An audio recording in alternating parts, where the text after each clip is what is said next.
What up, Shredder? There are subtle differences in the way someone snowboards that make an incredible difference in how good their riding looks. What I mean is the easiest possible trick can be done in a way that looks pretty boring or completely awesome. Today we're going to cover what is, in my opinion, the easiest grab in snowboarding. It's the first grab you should learn, and also one that can take you years to truly master. It's the Indy Grab. And whether you're hitting your first jump or working on double corks, you can learn to add more style to your Indy Grabs by the end of this video. If you want to make sure you never miss a video, go ahead and subscribe to the channel and hit notifications right now. That's going to make sure you always get notified of new videos.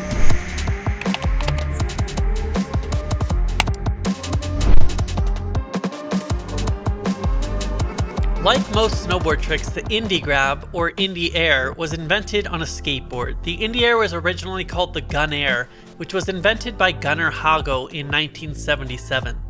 By 1980, the trick was renamed the Indy Air, which was popularized by Duane Peters. The name comes from the skateboard truck company Independent Trucks, or Indy Trucks. The trick involves doing a backside air while gripping one's board on the toe side between the feet with your trailing hand, your backhand. If the board is grabbed during a frontside air with your backhand, the trick is simply called a frontside air, as opposed to a frontside ollie in which there is no grab. Now on a snowboard, we call everything where your trailing hand grabs between your bindings an Indy Grab. People will say, no, technically that's a frontside air. There's no such thing as an Indy if it's not backside.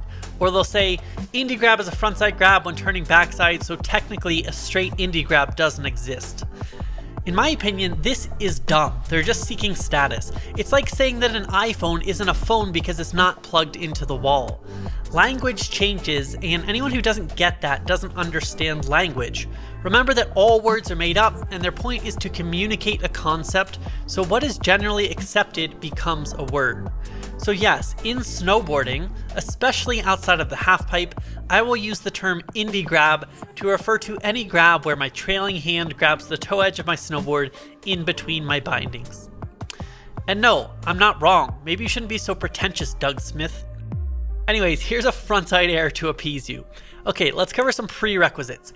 Before you learn an Indy Grab, it's important that you learn how to ollie and pop off very small jumps. Once you can do that, all we need to do is add the grab. Ride up to the jump like you would for a regular ollie, and when you snap off the lip, pull your knees into your chest, reaching your backhand between your bindings on the toe edge of your snowboard.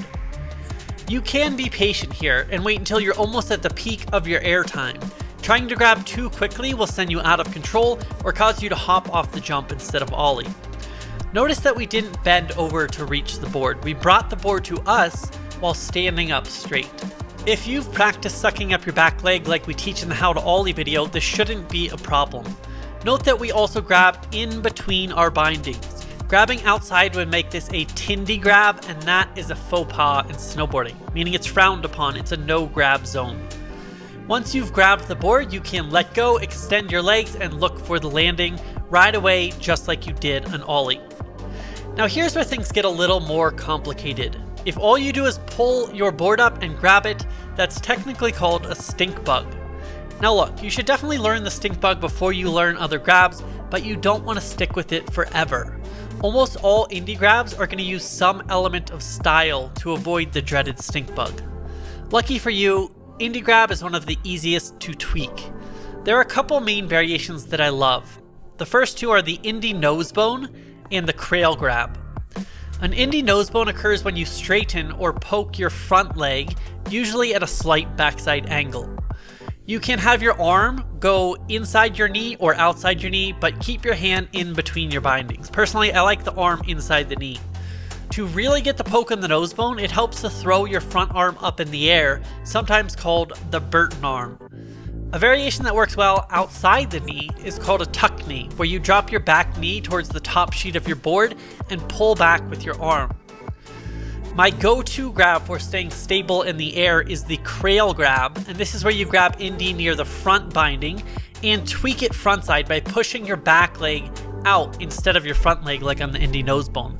Just bring your board up to your hand, and once you get a hold of it, push that back leg out hard while holding onto the snowboard. Lastly, there is the backside crail grab, which requires a bit of flexibility. This is the same as the frontside crail grab, but you turn your board backside and often grab outside the binding and straighten your legs. I wouldn't suggest giving this a go until you've mastered the other 3 variations and maybe warmed up with some yoga.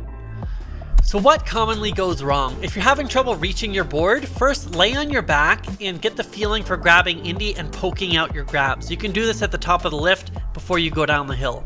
Second, you can practice tapping your board with your back hand before really going for the grab. If that's still not working, you need to forget about the Indy grab and practice and master your ollies before going for the grab. It shouldn't be that hard. If you're losing your balance in the air, chances are you haven't practiced ollies yet.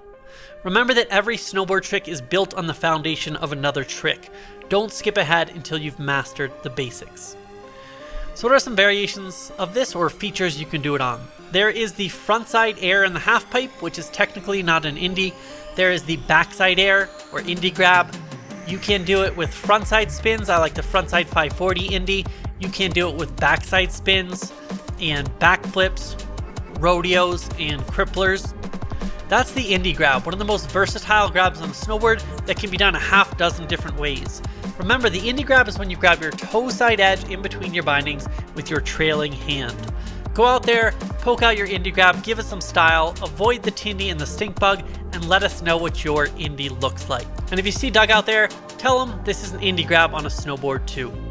That's all for today. See you on the next one. Peace out, Shredder.